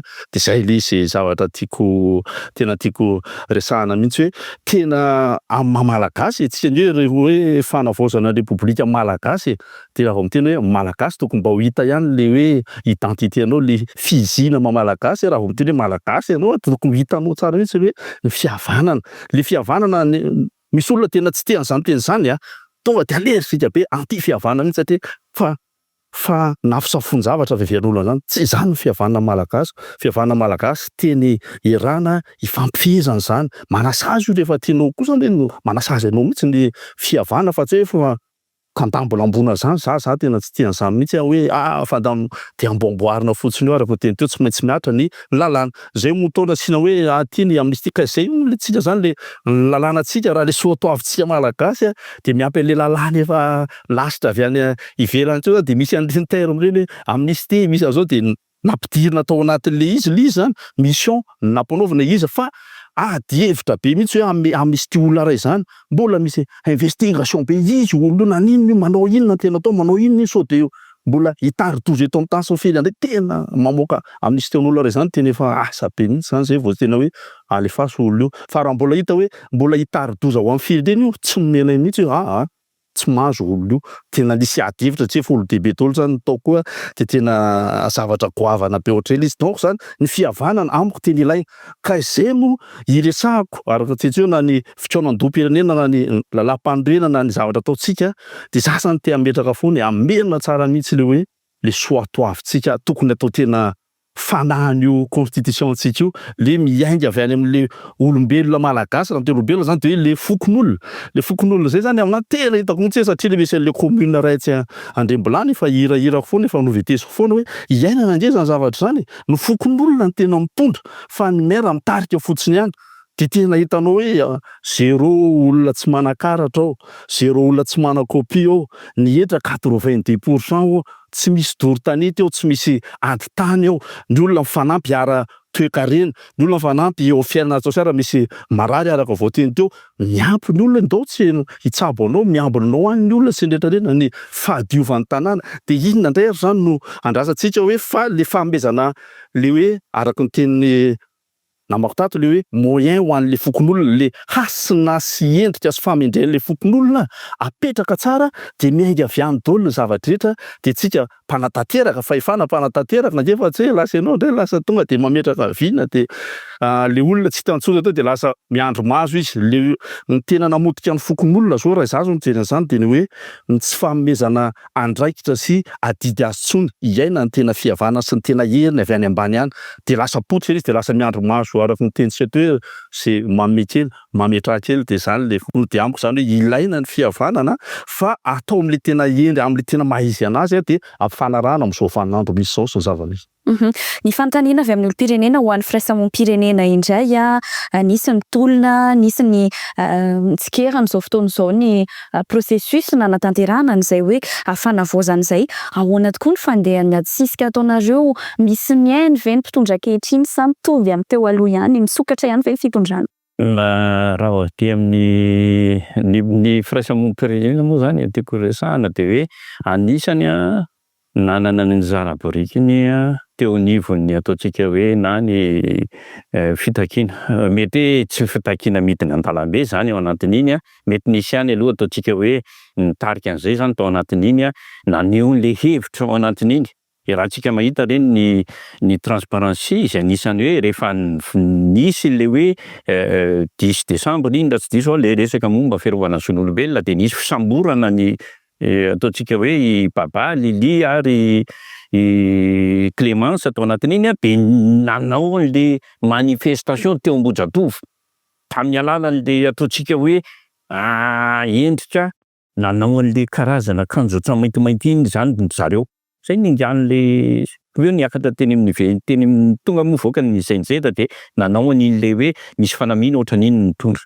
tsy tenen'le izy tsy hoe andeha andray micro de niditra ery amin'ny kianja ny fa nisy posa dingana zay natao zay moa zany le tiako resahana hoe rehefa nisy ny fionana fandafetana miverina kely any amin'le le any amin'le hoe feuille de route ao anatin'iny ny mahatonga an'le olona iresaka talohan'ilay ataontsika hoe fitsanganan'ny gouvernement de tokony tany zany natao nisy moa zany fionana tamin'ny filoham-panjakana tao anatin'iny de nanazava filoham-panjakana hoe nareo rery tsy voantso rehefa nanisy an'le resahana zany hoe tsy voantso fa natsoina daholo ny rehetrarehetra zany le fomba fiantsoana de tsy nitovy amin'le fomba eritreretana le fomba nieritreretana de hoe tokony nanao latabatra boribory ohatr'izao tsika fa le tamin'izay zany de hoe natsoina ny ato ny syndicat de niresaka aminy natsoina ny tato de avy eo izy miteny hoe efa mifampiresahana zany zay zany le tiako resahana ao anatin'le hoe le dingana zay natao tao anatin'iny de taty aoriana zany efa nipetraka le izy de nangatsaka izay hoe apetrao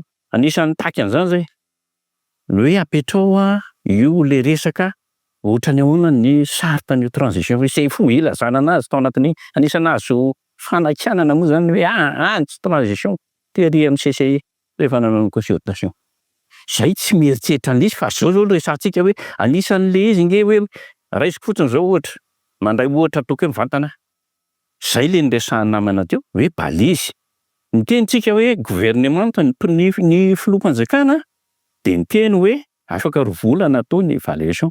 Fa somary mihoatra ihany tsika raha tena dinihana. Zay le mahatonga an'le hoe aleo aloha mipetraka apetrao aloha le balizy de apetrao le daty de ataovy le izy zay fomba ilazana anazy. Za tsy teny hoe feuille de route neny anjaran'ny mpitondra.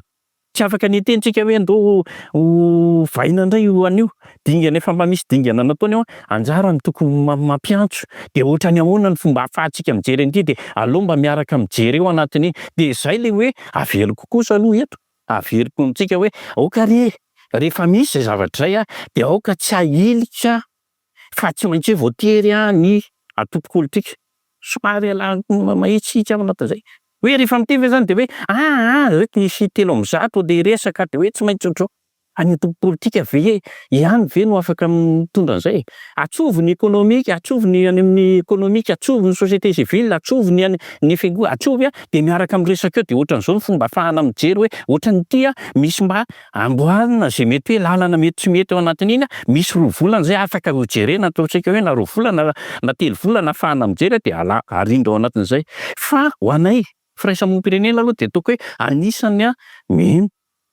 misy fianona misy sehatra be da be zao ny ahafahanay ataontsika hoe mifampiresaka ao anatin'io mitsoandoha anatin'io ary mitondra ny anjara biriky zay ao anatin'io na aty amin'ny ataontsika hoe io fanavaozana io zao de miresaka amin'ny ministera zay ahoana ny fomba ahafahana manatanteraka an'io anisany hoe anolo-tanana ao anatin'io anisany hoe tena mitondra zay anjara biriky satria tadidivy tsara fa ny firaisamonim-pirenena nge anisany manana rafitra eny fotony manana ny rafitra reny izy ahafahana mampiasa an'le hoe ohatrany ahoana ny ahafahantsika mamoaka ny hevitra io ahafahana zany hoe mba misy teknisiana kely ahafahana mety hoe ahoana ny fomba ahafahana hitondrana zay anjara biriky zay misy ihany koa aty amin'ny lafiny ataontsika hoe lafiny économique misy ao anatin'iny fa le izy moa zany atao hoe tsy voatery tsy maintsy hoe andeha hitabataba na mety hoe andeha ohatra fa zay kosa mety raha misy tsy mety ihany koa de anjaran'ny firaisamonim-pirenena foana no miteny ao anatin'io hoe tsy mety io ao anatin'iny.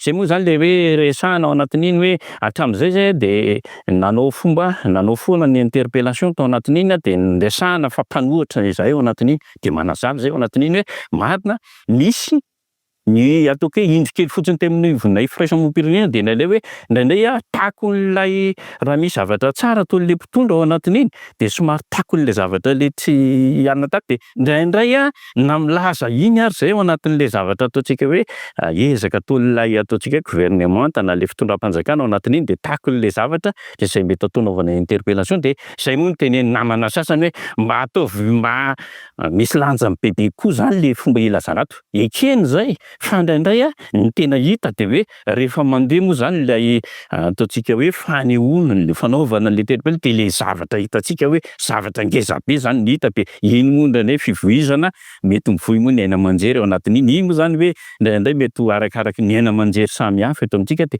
zay indraindray lasa manana an'le hoe raisy ny olona avy hatrany zay fa ny firaisamonim-pirenena de anisany mitondra ny anjara biriky ao anatin'io indrindra hiatrehana zany ny anay efa ela ny andrasana an'io hoe andao vai io anisan'ny zavatra anankiray de hoe andao vai io lalàna amin'ny fifidianana io raha ty amin'ny fanaraha maso fifidianana vai io lalàna io de vai io rafitra io de ahoana am'izay ny ahafahantsika miatrika an'izany fifidianana zany satria zany ny anisan'ny efa nieritseretinay ny vinavinainay ao anatin'iny de tonga ao anatin'izay zay ngam'izay ngamba tsy atao hoe de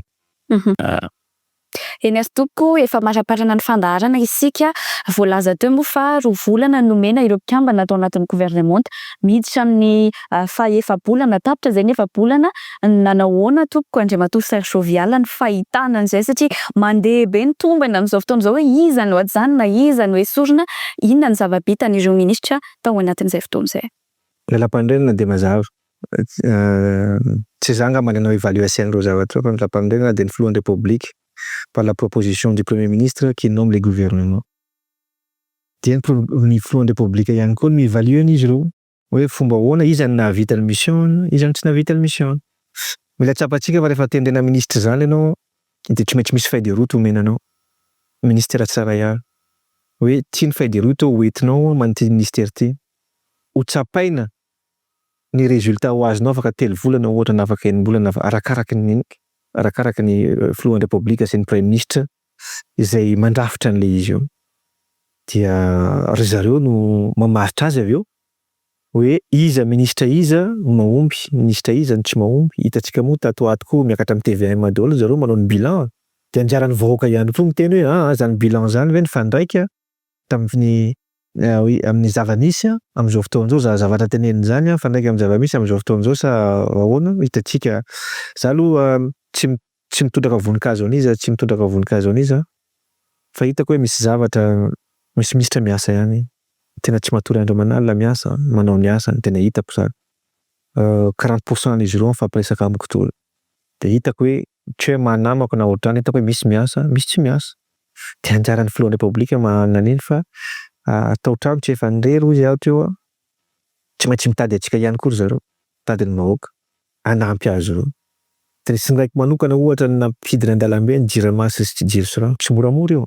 Lazaiko anareo tsara satria io jirama io tena zavatra tena nanaovako diagnostika manokana mihitsy tamin'izany. Dia efa nitondrasana vahaolana tamin'izany fotoana iny. Fa tsy moramora mitondra ny ministera. Fa rehefa manana ezaka ilay olona hoe te hanova zavatra dia ampio izy. Zay tena zavatra tena tsapako zany. Ampio izy mba hahatantarana ilay objectif sy ny karazany. Fa io tena anisan'ny ministera indrindra ataontsika hoe na ilay olona raha nitendrena teo hoe ty ve hanimba karera hita amin'ny ministera io, tonga dia zay no remarque ny olona rehetrarehetra. Hanimba karera ve hita amin'ny ministera io satria efa tena mipotehana, tsy hoe potika, nipotehana io jirama io. Ny feuille de route napetraka tao amin'ny jirama io, projet de reconstruction ancien DG tena nametraka drafitra tena mihitsy fa tsy niaplikena satria zay ilay tenenitsika teo misy lobbying quelque part dia azo aplikena io. Zany daholo ny ainan'ny ministra, io ministre io surtout dia mila pina izy. Mila pina izy. Za zao niaraka avy tany satria efa presque foana zay mirahalahy. Miala avy tany dia hoe efa misy plan ihany koa nomeko azy hoe ty plan efa netidina teo aloha teo. Atao izay mahamina an'ity tsy ny volany tsy ampy ny redressena ny jirama fa le volonté. Hoe misy lobbying à gauche à droite mba ho faty ny jirama, mba hisy hividy ny jirama mora, mba hanao an'izao nefa zavatra stratégique zay zavatra. Raha hita ny détail dia hoe novidintsika tsy maintsy misy ny mahafapo amin'ny fiainana ohatrany foana. Na io mpiara-miasa amintsika rehetra io aza rehefa misy ny évaluation, misy tena niasy ty, moyenne ty, tena tsy vita kosa ilay tanjonanao, tsy maintsy misy izay. Ny filoham-panjakana sy ny premier ministre mamaritra azy hoe iza ny nahavita, iza ny tsy nahavita, iza ny hosoloina, iza ny tazomina, iza ny rehetrarehetra. Izay angamba no tondrasam-paharazana. Raha izay fanazavanao izay ve mbola azo eritreretina ny hoe mbola ho voavitra ny orinasa jirama? Tsy maintsy voavitra ny orinasa jirama. Tsisy zany ohatra ny Ramadaniana ery Madagasikara. Tsy hoe tsy voavitra fa ilay volonté eo. Raha mbola tonga teo tiako miverina an'ity, raha tonga teo président Rajoelina tamin'ny 2019 nangataka amin'ny 18 mois nareo ny jirama. Tsy hoe nangataka aminay tantana ny jirama fa nisy projet napetraka, nisy investissement napetraka. Miinvestir en Afrique zay amin'ny fonds d'investissement esaka amin'ny resaka atao hoe green bonds, amin'ny resaka obligation verte. Sénégal jereo tsisy délestage, zay anisan'ny asa tamin'ny Sénégal. Jereo ny Abidjan, Côte d'Ivoire, zay ny anisan'ny nanao projet ny Côte d'Ivoire sy ny karazany. Io zavatra nanana traikefa fa le mbola tany Angola tsy ela teo. Nanao resaka énergie renouvelable de dernière génération. 9 centimes de dollars ny kilowattheure tamin'izany avec batterie. Tsika amin'izao mivarotra amin'ireo groupe mividy amin'ireo groupe électrogène 40 centimes de dollars. Tsy avitra fa le volonté mihitsy. Tsy ny vola ihany koa zay ny tena tsy ny vola sisy. Io projet io efa finançable, efa misy vola, efa misy rehetrarehetra. Fa le volonté politique ny tsy tao nangatako amin'izay 18 mois zay 2019 sika io firy-taona ty aoriana mbola tsy vita le zany. Dia io no relasena tamin'ny ministra amin'izao satria izy no nahita ny projet ito hoe ahoana ty zavatra ty. Dia ny fampiresahana. Dia nareo investisseur reo miaraka amiko amin'ny passazeko eto izao hoe andao hoeto any aminao mihitsy kirevanao aza ataontsika sur la table hoe zao ty. Nandarinay 300 000 dollars ny étude technique rehetra teto Madagasikara. Tsy niankina tamin'ny fanjakana zany fa fonds privé. 300 000 dollars ny étudiena ny réseau de distribution, ny étudiena ny resaka impact environnemental sy ny karazany, ny étudiena ny zavatra rehetrarehetra, fonds privé. Matoa olona anao an'izany ny avonany. dia concession 20 ans. Zany hoe izy mivarotra 9 centimes de dollars amin'ny fanjakana. Dia ny fanjakana ny tompony distribution. Fanjakana mivarotra 14 centimes any amin'ny mpanjifa izay iveratany amin'izao. Zany hoe midégage marge fanjakana par kilowattheure eo amin'ny 5 centimes io. Dia 2,5 centimes refluena io caisse efa vidy io. Dia 2,5 centimes frais de structure amin'ny jirama. Efa natao daholo ny étude technique sy étude financière sy ny karazany. Efa zavatra sur dossier zany. Dia efa izay ilay izy ilay volonté. Tsy zavatra tsy voavitra zany ato. Raha io 𝐀𝐿𝐻 io koa raha mbola mitohitohy ny fitondrana teo aloha tena teneniko anareo zany maty koa 𝐀𝐿𝐻 io. Heureusement misy zavatra hoe tonga tapoka reny hetry-bahoaka reny. Saika ho sahala amin'ny jirama sy ny karazany. Io APMF io zavatra tsy fantatsika daholo zany. Nataon'ny fanjakana fakana natao ny caisse-ny rainy zareo atao fakana vola. Rehefa tsisy vola ny fanjakana dia eo amin'ny APMF. Zany daholo ny zava-nisy. Société mpanjakana rehetra matoa tsy mandeha nefa mampidi-bola. Monopole zany Madagascar Airlines zany tsisy ligne interne ny ato. Mandeha foana za tany Diego ny teneniko teo. Tany Diego Sambava sy ny karazany mandeha foana fa fery foana io avion. Plein foana fa ahoana ary ny tsy rentable. Tsika tsisy concurrent ato anatiny. Zay ilay izy atao fakana vola. Kely rehefa misy vola kely ao ilay fasoty aloha. Na misy manao influence kely ao dia mampiasa ny anina sy ny karazany. Zay ilay problème eto. Tsy zavatra resaka stratégique rehetra eto tian'olona hovonoana. Jirama iny nefa niteneniko tao ny banky zao ny etsika efa nibradena. Solima efa nibradena privatisena sy ny karazany. Boka zay ilay olona jirama sy Madagascar Airlines mba sauver vaingana. Zay misy zavatra misy plan fa ny exécution zay ny volonté politique fa tsy ny volonté technique. Ny hoe ino moa ilay tena antsika teo hoe ny ministra Tomban'ny gouvernement. ministra dia mbako manana mihitsy le ateny hoe tena hoe fahefan'ny filoham-pirenena zany sy ny PM izay nametraka an'ilay olona sy nametraka ny zavatra ho tanterahana. Fa ny zavatra ho resahako kely fotsiny hitanao le zavatra efa sarotra be zany zava-nisy dia le 2 volana dia ampy tena anaovana tombana an'ilay olona fa izany zany tena tiako tenenina tsara koa zany satria sarotsarotra ny zavatra an'ireny sady ako teny teo raha misy fahatarana 2 andro dia 10 andro no manarina azy. Dia nefa 2 volana ilay le zavatra raisina ary le zavatra raisina isaky ny ministera koa mitovy daholo ve ny zavatra iaingana. Zany tiako jerena ilay misy tena ministera tena ropotra ohatra misy sasa mba azoazo dia anjara izay fotsiny zany mba tena mba hoe fitaridarana tiako hoe hijerena hoe misy ministera ka io basa efa mety efa nisy zava-nisy teto amin'ny tany sy ny firenena ihany ve hoe raha vao fohifohy le fotoana dia fantatra hoe zay 2 volana fotsiny eo dia sao dia manimba toe-tsain'ilay olona ho apetraka sy ny mpiara-miasa aminy koa zany 2 volana ihany mety dia lasa mivadika zavatra fa tsy le hoe fanompoana vahoaka le hoe ny sohiombona ny rehetra ny lasa mamaika angao misy hipetraka ela be eto dia hitanao zany zavatra zany atahorana miasa anao mipetraka ela be dia sao tsy mipetraka ela be ohatsiny ka eo mihitsy le fa lasa misy toe-tsain'ilay olona sasany mihitsy amin'ny resaka fanaovana politika. Zany moa somary ny tenany hoe ny gouvernement ministère zany tena asa fampono zany mba dikany zany hoe manompo vahoaka fotsiny zao fa le politika atsika mihitsy zany le olona vao tena lasa za moa tsy anteza hoe le politika mihitsy somary diso ny nandraisitsy azy le toe-tsaina sy le volonté manao politika hoe ny politika zao tokony hoe mampilamina tsy le politika manakorotana. Zay le politika mampandroso impolo taona zay tsy ohatra hoe nahazo fahaleovantena fa le politika nampahatra le politika hijerena be sy ny maro lasa hijerena olona vitsivitsy fotsiny ihany dia zay le ny hevitry maro mahatakadavitra ny politika indray hoe ny hevitry ihany no atao keto dia zay zany tiako tena hoe zay ao anatin'ny gouvernemanta zany tokony an'izay le toe-tsaina tena mpanao politika tena hiasa ho amin'ny maro zay sy ny rehetrarehetra zay ny tena tiako ana fa nisy teniny rahalahako tato tena nisan'ny zavatra hoe tena tian'olona hovonoina le ministera mpanjakana mbola velombelona teo zay dia reny mbola efa reny maty moa hoe tsy mamono firenena ihany tsika rehetra zay tiako mety ihany zay ka eo mihitsy zany tiako tena hoe le fahasarotam-piarotsika amin'le mamalagasy hoe iza le olona mpanan-karena eto efa manay ve ny te hamono Sa tsika tsy hoe makala vahiny fa izy tonga eto koa tsy maintsy mitady ny tombontsoany, ka izay le tokony ampiakarintsika mihitsy le finiavana, le volonté sy le mba mahasari-piaro antsika, le fierté antsika hoe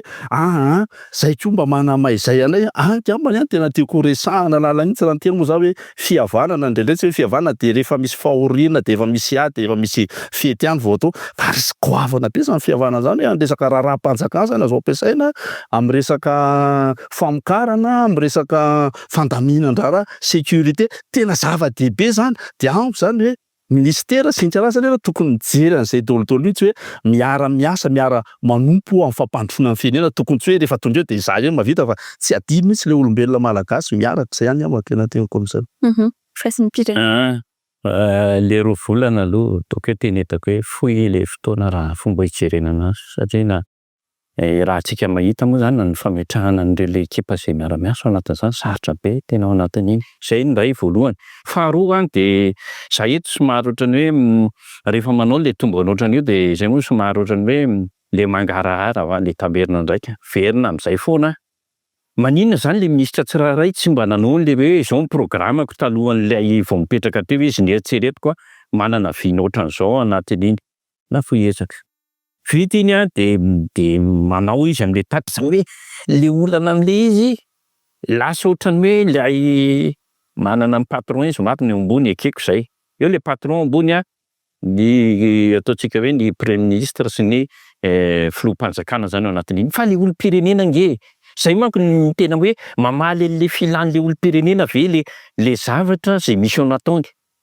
Eo manko zany le hoe indraindray rehefa hoe mieritreritra le ministra fa mihazakazaka maka sy makaroa nefa tsy mamaly le filan'le le olom-pirenena zay mety hoe nilain'le olom-pirenena raha ataontsika hoe lafiny ara-tsosialy nefa ny lafatra resahanao mety aterina resaka foto-drafitr'asa ohatra ohatr'izay mety tsy mbola tsy priorité zay amin'ny aign'olo. Zay zany le hoe rehefa manao an'le tombana raha ny tena marina zay moa anaty réseaux sociaux zao de hoe izy avy ny hitanareo famamana de ny fahitan'le olom-pirenena zay nieritseretiny fa mamaly anazy no hamaliana anazy raha ny olom-pirenena zany ny resahana.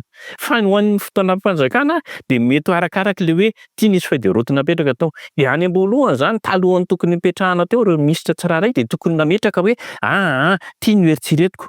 Ity eritseretiko ty de misy ampahany amin'ity mamaly ny filan'ny olom-pirenena. Misy ampahany amin'ity tsy maintsy mandeha arak'ilay voalazantsika teo hoe fampandehanan-draharaha. Misy tsy maintsy hoe mampandeha ny raharaha, misy fonctionnement tsy maintsy atao anatina zavatra anankiray rehefa ohatra ka mandeha ohatra raisitsika hoe ny 𝐀𝐼𝐻 sao hoe niala le DG de hoe de hoe tsy maintsy soloina le DG tao de hoe mandra-pahatonga an'izay de andao aloha atao intérim le izy. Tsy nataony tany fonction publique. Satria léger satria tsy handay karaha mandray le olona raha vao ohatra ka hiandry le appel manifestation de izy nitady le mangarahara ao anatin'iny. Zany zany tsy maintsy atao mifandindra ao anatin'le voalaza de zay le tiako resahana hoe mipetraka le izy marina fa foy le izy fa amin'ny lafiny anankiray ataontsika hoe anjara ny mpitondra fanjakana zany ao anatin'iny na zay kosa nefa tsy maintsy mba mila jerena hoe manahoana mamaly le filana, mamaly le filan'le olom-pirenena ve, mamaly le fitakiana ve, mamaly ihany koa an'ilay ataontsika hoe ny zavatra zay contexte mety misy ao anatin'iny. Ny fampandehanan-draharaha iny mitovatra ministera rehetrarehetra hoe tsy maintsy misy foana iny ohatran'ny hoe fahasalamana zany de hoe misy fonctionnement foana atao anatin'iny ahoana ny fomba hanatsarana an'io tsy ho vita hoe ray andro iny de tonga de ahita hoe miracle tsika anatin'ny hoe ministera amin'ny fahasalamana fa misy zavatra nitakiana tao anatin'iny de mba ohatran'iza no vita. Inona ny tratra ao anatin'iny, manahoana ny fampianarana, manahoana ny aty amin'ny sosialim-bahoaka, manahoana ny jiro rano, reny zany anisan'le hoe nijerena. De anjaran'ny filoham-panjakana de zay le tiako tenenina hoe tany amin'le voalohany mila nametraka mety hoe mino fa manana an'izay daholo izy tsirairay avy hoe nanana zay feuille de route isakin'ireo fa zay le tiako tenenina hoe amin'ny ataontsika hoe zay fomba natao efa anisan'ny zava-dehibe le hoe na de fiakaran-drareo amin'le aina aman-jery manazava fa indray fotsiny ohatra mandinika kely zany zay hoe naninona tsy tany am-boalohany nametraka hoe tia ny politika ao anatin'iny. Anatin'ny conseil de gouvernement misy fotsiny fana hoe reto avy ny mieritreretina politika an'ilay ino izy ty anatin'ny réseaux sociaux fa indraindray tsy de tena misy le hoe inona marina ny priorité zay eritreretina atao marina tsy voatery ho araky ny olom-pirenena daholo izy hoe mety nanana an'le ataontsika hoe PGE ny fanjakana ao anatin'iny zao mety ho vita ao anatin'le izy fa indraindray ny olom-pirenena nge tsy de tena mety marina fa ny olom-pirenena tena mamaika azy hoe afaka ray volana de mivany jiro afaka zao de mamidina ny PPN atoko hoe manisy zao ny fidinan'ny vary de reny zany anisan'ny hoe mba nanana ohatrany hoe fanampy kely zany le ministera tsirairay ohatra zay zao ny voalazako anatin'iny de zay zany tokony mbo ijerena hoe nanahoana mamaly an'izay le filana zay hoe zay zany anisan'ny hoe mba avy aty aminay firaisamonim-pirenena teknisiana tompona andraikitra manana an'le fahafahana ao anatin'io fa mitovy amin'ny namana teo hoe za kosa aloha mahita misy tena minisitra ataoko hoe tena niasa ary tena hoe mety hoe torahana voninkazo izy zany raha ny tena marina hoe tena nanao niezaka nanita an'izay roa volana zay tena hitanao mihitsy hoe ty misy asa mivaingana napetany tao anatin'iny reny matoa hoe nitretraretra mety nahita an'izay zay ngamba ny abatema. Misy zavatra nampikely azy fotsiny zay mila tsy juste 10 secondes fotsiny le zavatra hoe tsy fantatritsika rehefa de route fa io manko hitanareo rehefa manao passation le ministre rehefa zao manao passation rehefa manome grande ligne le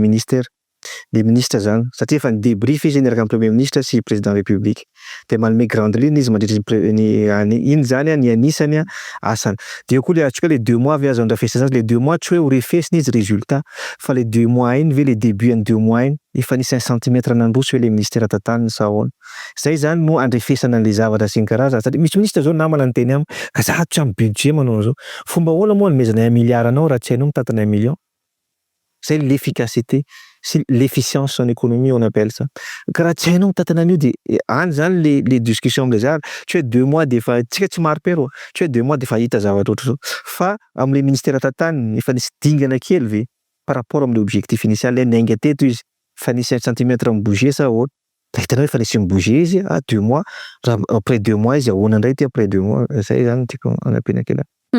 Amarana ny fandaharana isika amin'ity andro hoany ity tokolasy tokovavy omentsika iray minitra avy izy telonjala ireto amarana an'izay fandaharana izay. Misaotra betsaka anareo eto aloha misaotra betsaka tamin'ny fanasana teknisiana rehetra sy ny mpanao gazety rehetra misaotra n'izy mirahalahy mianaka ihany koa ny fampitafa ny fampidinika teto ary misy zavatra tiako tsy amarana platy misy zavatra tiako fitinina kely na 30 secondes fotsiny satria rehefa miresaka de tsika eto manana fanakianana foana tiako tenenina ty zavatra ty vakoa malagasy en général tiako manakianana foana mpanambola investisseur zany za tsy mitenina karana io na gasy io na ino io tsika mitady fampiasam-bola manao an'izao IDE zao investissement direct étranger miantsoly tsika androkany efa eto ndray ny problème atsika tsy le hoe le eto hoe manao osiko reo manao an'izao reo fa ny problème atsika tsika mila mijery fitaratra tiako tenena amin'izany hoe tsika mila mijery fitaratra tsy le mpitondra fanjakana mila mijery fitaratra satria zao olo rehefa manao contrat miaraka aminao tsy hijery ny intérêt anao fa hijery ny intérêt fa raha ianao mpitondra fanjakana tsy mahafantatra ny intérêt le firenena misy ao aminao tsy androso mihitsy le firenena zay ny tiako tenena satria rehefa za manao conférence sy karazany de le olona ny firenena ty nefa tsy ho anay fa ny vahiny ho an'izao tsy any le resaka satria mpitondra fanjakana tokony mametraka an'izay balise zay teneniko zay hoe ina l'intérêt supérieur de la nation raisiko ohatra fotsiny base toliara mampimenimena atsika base toliara fantatritsika moa fa 1,5 milliard de dollars ny recette ny base toliara par an nefa ny fanjakana négocier 180 millions de dollars 10 ans de izy andiso amin'izany ny investisseur mampiasa volana izy mahazo tombotsoa ve sa tsika tsy nahay niaro ny tombotsoa atsika zay zany tiako tenenina am'le zavatra tiako foana mametra an'izay afatra zay hoe aoka tsika heritreritra ny mpitondra fanjakana ho an'le firenena amin'izay na inona ny zavatra atao tsy ho an'le firenena fa ny olona tsy heritreritra tsika fa mandroka olona tsika mitady olona hiasa eto amintsika mitady olona mpiasa vola eto amintsika mitady olona tsy misy firenena eran-tany za manana expérience à Luxembourg 143 nationalités Luxembourg 600 000 personnes luxembourgeois 1 500 000 vahiny miasa ho aminy mampiasa vola ho aminy fa manina izy mandroso satria mandeha ny lalàna ny ajay ny lalàna napetraka ny zavatra re fa tsy any mihitsy le olana hoe misy mpampiasa vola eto misy azao c'est au contraire reny tokony encourager tsika ampiasa an'le volana any satria rehefa misy ny fampiasam-bola investissement misy ny emploi rehefa misy ny asa ny olona mikonsome rehefa misy ny consommation misy ny fidirany hetrany amin'ny fanjakana zay ngamba le maranako azy Misaotra antsika misaotra ny vahoaka rehetra nanaraka ny fandaharana na ny amin'ny faritra zany ny eto Antananarivo. Engany mba hisy tafatafa sy débat matetika eto andraisana anjara dia misaotra antsika rehetra to. Akasisaka anao ihany koa Andriamatoa Gérard Ramamatoa. Dia mbola anteriny ny fisaorana fankasitrahana tamin'ny fanasana sy izay rehetra nanaraka ary izy rahalahy mianaka sy miaraka tafatafa dia misaotra antsika mianakavy. Iaho moa ao anatin'ny hoe fanavaozana ny Repoblika Malagasy iny tena ambeti-teniko foana moa ary hiafehy foana ihany hoe apetrao amin'ny tena hasiny sy ny fanomezana sy ny fiandrianana ny vahoaka ny fokon'olona moa zany raha izay no tena tiako tenenina ahafahantsika miainga ananantsika fototra hanorenana tsara izay zavatra tiantsika ho atao ka tsika afaka tsy voatery hatahotra ny avy any ivelany tsika amin'izay fa afaka mandray ny hafa rehefa mitana tsara ny fizina sy ny herintsika avy amin'izay hoe fahendrena sy ny soatoavintsika izay dia izay tena hery hiaingana. Dia le hoe fanavaozana ny toe-tsaina, fanavaozana ny fiarahamonina, fanavaozana ny rafitra sy ny rehetrarehetra miara-dalana foana ireo zavatra zany ka tsy tokony hisy atao ambany zavatra mihitsy dia ny hirariana dia ny fahafahantsika rehetra miombona. Izay ny tena mba tena firariana foana mba ahafahantsika rehetra miombona mihitsy hoe miara-mijery ny firenena ity ary ny vahoaka malagasy no atao lohalaharana. Tsy maninona na hiaraka amin'izy tsy na hiaraka amin'izy na anao ohatra hoe anao akobo politika dia mba tena hoe fifandaminana ara-politika fa tsy hoe fifandaminana mpanao politika. Izany hoe le vahoaka mba hiapetrao amin'ny asany tsara mihitsy fa indray le samy mpanao politika fotsiny mandamina baolina io le vahoaka very anjavony fotsiny dia izay ny tena mba resao foana hoe jereo vahoaka fakakefitra izy fa tompona andraikitra koa izy hiantefany zavatra ho atao izy sady fiandohany izy no hery ankiray no fiantefany zavatra tsika havaozana izay atao dia mirary fo antsika mianakavy. Andriamatoa Ajason. Ny ataoko hoe mankasitraka antsika ato amin'ny 𝐬𝐶𝐞 moa zany mankasitraka ny mpanaraka ny fandaharana ary mankasitraka ny namana izay atao hoe niaraka ny adevitra teto ny ataoko hoe zavatra mba tiako ampitaina kely amintsika angamba dia hoe fotoana izao ahafahantsika mandray anjara amin'ny anjara biriky eo anivon'ny firenena. Tsy hanavahana io ny rehetra mihitsy no andraisana anjara ao anatin'ny fotoana ahafahana hoe mahafanehoana izany amin'ny alalan'ireo izay mety hoe talenta mety ananana, ny fahalalana mety ananana, ny fahaizana satria firenena iaraha-manana eto ao anatin'iny. Ampiasaina daholo rahantsika mahafinaritra mahita an'ireny hoe ao misy koro ny grand koro mihaona mahoana ny fomba hitondrana an'io, ao ny firaisamonim-pirenena, ao ny any amin'ny ekonomika, zavatra efa zavatra ngezabe zay. Ny fomba fandindrana fotsiny no apetraka ny anivon'ny governemanta hoe ohatra ny ahoana ny fandindrana an'izay mba ahafahana tena manatratra an'ilay tanjona. Misy tanjona ny eritreretintsika teo araka ny voalazany namana hoe misy tanjona any amin'ilay hoe vita ny rovolana dina ilay tanjona. Dia any anatin'iny tratra ve ilay tanjona ao anatin'izay dia any ny hoe anaovana antsoavo ao anatin'io fotoana izay ataontsika hoe ahafahantsika mijery an'izay na rafitra io na any amin'ny ataontsika hoe ny soatoavina ihany koa ao anatin'io satria tsika dia anisany manana an'izay le hoe soatoavina, manana ny kolontsaina, manana ny le reny zany tokony ho tazonintsika. Ahoana ny fomba ahafahantsika amin'ny tena mampiray an'izay ao anatin'izao fanovana zao. Rehefa hieritretra zany fanovana zany za zao mieritreritra nampanaovin'ilay namana iray izay mba zavatra teneny dia hoe inona ny eritreretinao afaka 10 taona. Izay moa zany le tena le ao anatin'ilay fanovana. Dia afaka 10 taona dia hoe atoko politika anankidimy eo nisy tera anaky 520 tsisy harena mivoaka eto Madagasikara.